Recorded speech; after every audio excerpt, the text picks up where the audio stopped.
that's interesting. Hannah's come back, and Oh, I just great. want to put this follow up on. Okay, So, long response, brilliant. so Hannah's, just to summarize, she says she's thinking of having a business to consumer business for people managing their mental health, and to have a B2B business with health service to run things for them, like workshops and things. So I guess the book, for example, might help with the workshops, which I think you were touching on. Yeah, possibly. So the other way of looking at this, Hannah, is instead of B2B or B2C, you could look at it as H2H. So human to human. So because even with B2B businesses, there is a particular human in that business that needs a different level of support.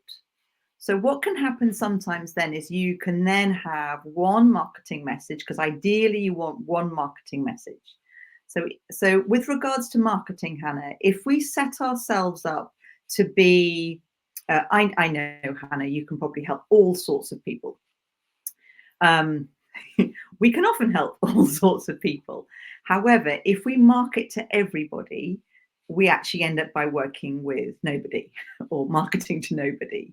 If we are really, really specific with our marketing, we can actually generate some really interesting conversations. And then those conversations that we're having can lead to figuring out whether or not we can serve those people or not.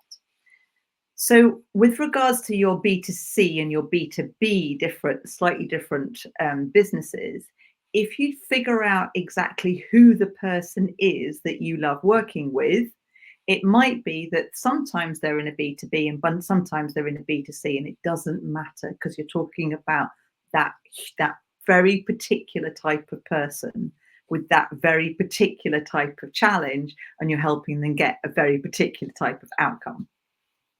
I think as well, the implication from B2C is that it's a lot more personal, so that you're, touching the heart of somebody, if you like, who is, got their own individual issues, whereas B2B might be a more generic solution to something, maybe. I don't know.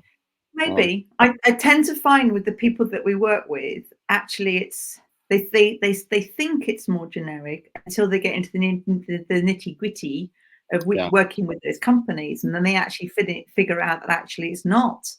It's actually the individuals, because there is one individual who needs support with X, Y, and Z, and that might impact then lots of people, but there is a particular person who needs that level of support to be able to make all the cogs work in a different way.